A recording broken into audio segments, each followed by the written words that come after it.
شروع کرتا ہوں میں اللہ کے نام سے جو بڑا مہربان نہایت رحم کرنے والا ہے۔ اگر تم صدقات ظاہر کر کے دو تب بھی اچھا ہے، اور اگر ان کو چھپا کر فقراء کو دو تو یہ تمہارے حق میں کہیں بہتر ہے، اور اللہ تمہاری برائیوں کا کفارہ کر دے گا، اور اللہ تمہارے تمام کاموں سے پوری طرح باخبر ہے۔ اے پیغمبر، ان کافروں کو راہ راست پر لے آنا آپ کی ذمہ داری نہیں ہے، لیکن اللہ جس کو چاہتا ہے راہ راست پر لے آتا ہے، اور جو مال بھی تم خرچ کرتے ہو وہ خود تمہارے فائدے کے لیے ہوتا ہے، جب کہ تم اللہ کی خوشنودی طلب کرنے کے سوا کسی اور غرض سے خرچ نہیں کرتے، اور جو مال بھی تم خرچ کرو گے تمہیں پورا پورا دیا جائے گا، اور تم پر ذرا بھی ظلم نہیں ہوگا۔ مالی امداد کے بطور خاص مستحق وہ فقراء ہیں جنہوں نے اپنے آپ کو اللہ کی راہ میں اس طرح مقید کر رکھا ہے کہ وہ معاش کی تلاش کے لیے زمین میں چل پھر نہیں سکتے، چونکہ وہ اتنے پاک دامن ہیں کہ کسی سے سوال نہیں کرتے،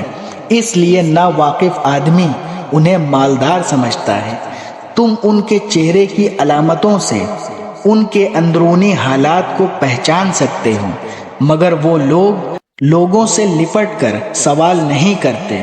اور تم جو مال بھی خرچ کرتے ہو اللہ اسے خوب جانتا ہے۔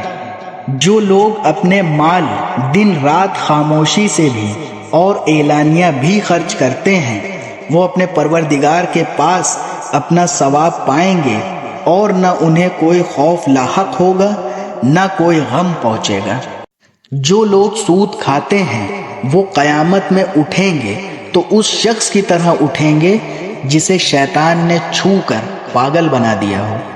یہ اس لیے ہوگا کہ انہوں نے کہا تھا کہ تجارت بھی تو سود ہی کی طرح ہوتی ہے، حالانکہ اللہ نے تجارت کو حلال کیا ہے اور سود کو حرام قرار دیا ہے۔ لہٰذا جس شخص کے پاس اس کے پروردگار کی طرف سے نصیحت آ گئی اور وہ سودی معاملات سے باز آ گیا تو ماضی میں جو کچھ ہوا وہ اسی کا ہے، اور اس کی باطنی کیفیت کا معاملہ اللہ کے حوالے ہے۔ اور جس شخص نے لوٹ کر پھر وہی کام کیا تو ایسے لوگ دوزخی ہیں، وہ ہمیشہ اسی میں رہیں گے۔ اللہ سود کو مٹاتا ہے اور صدقات کو بڑھاتا ہے، اور اللہ ہر اس شخص کو ناپسند کرتا ہے جو ناشکرا گناہگار ہو۔ ہاں وہ لوگ جو ایمان لائیں، نیک عمل کریں، نماز قائم کریں اور زکوٰۃ ادا کریں، وہ اپنے رب کے پاس اپنے اجر کے مستحق ہوں گے، نہ انہیں کوئی خوف لاحق ہوگا نہ کوئی غم انہیں پہنچے گا۔ اے ایمان والوں، اللہ سے ڈرو، اور اگر تم واقعی مومن ہو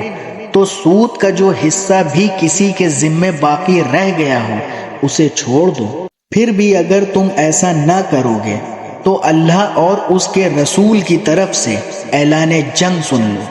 اور اگر تم سود سے توبہ کرو تو تمہارا اصل سرمایہ تمہارا حق ہے، نہ تم کسی پر ظلم کرو نہ تم پر ظلم کیا جائے۔ اور اگر کوئی تنگ دست قرضدار ہو تو اس کا ہاتھ کھلنے تک مہلت دینی ہے، اور صدقہ ہی کرو تو یہ تمہارے حق میں کہیں زیادہ بہتر ہے، بشرطے کہ تم کو سمجھ ہو۔ اور ڈرو اس دن سے جب تم سب اللہ کے پاس لوٹ کر جاؤ گے، پھر ہر شخص کو جو کچھ اس نے کمایا ہے پورا پورا دیا جائے گا، اور ان پر کوئی ظلم نہیں ہوگا۔ اے ایمان والوں، جب تم کسی معین میعاد کے لیے ادھار کا کوئی معاملہ کرو تو اسے لکھ لیا کرو، اور تم میں سے جو شخص لکھنا جانتا ہو انصاف کے ساتھ تحریر لکھے، اور جو شخص لکھنا جانتا ہو لکھنے سے انکار نہ کرے۔ جب اللہ نے اسے یہ علم دیا ہے تو اسے لکھنا چاہیے، اور تحریر وہ شخص لکھوائے جس کے ذمے حق واجب ہو رہا ہو، اور اسے چاہیے کہ وہ اللہ سے ڈرے جو اس کا پروردگار ہے، اور اس حق میں کوئی کمی نہ کرے۔ ہاں اگر وہ شخص جس کے ذمے حق واجب ہو رہا ہے نہ سمجھ یا کمزور ہو یا کسی وجہ سے تحریر نہ لکھوا سکتا ہو تو اس کا سرپرست انصاف کے ساتھ لکھوائے اور اپنے میں سے 2 مردوں کو گواہ بنا لو۔ ہاں اگر 2 مرد موجود نہ ہوں تو 1 مرد اور 2 عورتیں ان گواہوں میں سے ہو جائیں جنہیں تم پسند کرتے ہو، تاکہ اگر ان 2 عورتوں میں سے ایک بھول جائے تو دوسری اسے یاد دلا دے، اور جب گواہوں کو گواہی دینے کے لیے بلایا جائے تو وہ انکار نہ کریں، اور جو معاملہ اپنی میعاد سے وابستہ ہو چاہے وہ چھوٹا ہو یا بڑا اسے لکھنے سے اکتاؤ نہیں۔ یہ بات اللہ کے نزدیک زیادہ قرین انصاف اور گواہی کو درست رکھنے کا بہتر ذریعہ ہے، اور اس بات کا قریبی ضمانت ہے کہ تم آئندہ شک میں نہیں پڑو گے۔ ہاں اگر تمہارے درمیان کوئی نقد لین دین کا سودا ہو تو اس کو نہ لکھنے میں تمہارے لیے کچھ حرج نہیں ہے، اور جب خرید فروخت کرو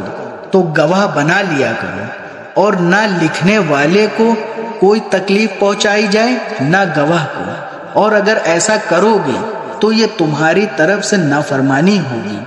اور اللہ کا خوف دل میں رکھو۔ اللہ تمہیں تعلیم دیتا ہے اور اللہ ہر چیز کا علم رکھتا ہے۔ اور اگر تم سفر پر ہو اور تمہیں کوئی لکھنے والا نہ ملے تو ادائیگی کی ضمانت کے طور پر رہن قبضے میں رکھ لیے جائیں۔ ہاں اگر تم ایک دوسرے پر بھروسہ کرو تو جس پر بھروسہ کیا گیا ہے وہ اپنی امانت ٹھیک ٹھیک ادا کرے اور اللہ سے ڈرے جو اس کا پروردگار ہے، اور گواہی کو نہ چھپاؤ، اور جو گواہی کو چھپائے وہ گناہ گار دل کا حامل ہے، اور جو عمل بھی تم کرتے ہو اللہ اسے خوب واقف ہے۔ جو کچھ آسمانوں میں ہے اور جو کچھ زمین میں ہے سب اللہ ہی کا ہے، اور جو باتیں تمہارے دلوں میں ہیں خواہ تم ان کو ظاہر کرو یا چھپاؤ اللہ تم سے ان کا حساب لے گا، پھر جس کو چاہے گا معاف کر دے گا اور جس کو چاہے گا سزا دے گا، اور اللہ ہر چیز پر قدرت رکھتا ہے۔ یہ رسول یعنی حضرت محمد صلی اللہ علیہ وسلم اس چیز پر ایمان لائے ہیں جو ان کی طرف ان کے رب کی طرف سے نازل کی گئی ہے، اور ان کے ساتھ تمام مسلمان بھی۔ یہ سب اللہ پر، اس کے فرشتوں پر، اس کی کتابوں پر اور اس کے رسولوں پر ایمان لائے ہیں۔ وہ کہتے ہیں کہ ہم اس کے رسولوں کے درمیان کوئی تفریق نہیں کرتے کہ کسی پر ایمان لائیں کسی پر نہ لائیں، اور وہ یہ کہتے ہیں کہ ہم نے اللہ اور اس کے رسول کے احکام کو توجہ سے سن لیا ہے اور ہم خوشی سے ان کی تعمیل کرتے ہیں۔ اے ہمارے پروردگار، ہم آپ کی مغفرت کے طلبگار ہیں اور آپ ہی کی طرف ہمیں لوٹ کر جانا ہے۔ اللہ کسی بھی شخص کو اس کی وسعت سے زیادہ ذمہ داری نہیں سونپتا۔